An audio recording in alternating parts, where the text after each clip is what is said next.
আপনারা এই গাছটিকে চেনেন কিনা দেখুন তো। আমি একজন রোগীর জন্য এই গাছটিকে ওষুধ হিসেবে ব্যবহার করব।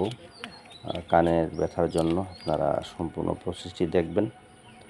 এই যে পাতা সংগ্রহ করব, পাতা সংগ্রহ করার পর আমি এগুলোকে ভালোভাবে ধুয়ে নেব।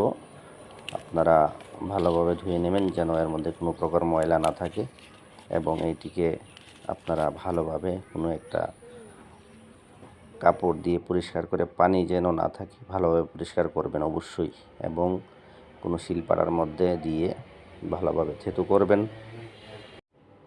ভালোভাবে থেতু করে এর থেকে রস নিংড়ে নেবেন। এর থেকে রস বের করাটা একটু কষ্টকর। তারপর আপনারা যেই রুগীর কানের মধ্যে কান ব্যথা করবে, কানের ভেতরে দিয়ে দেবেন।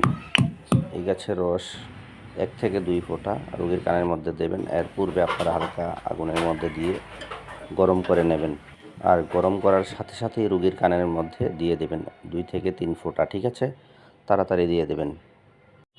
আর বিস্তারিত জানতে কমেন্টে দেখুন।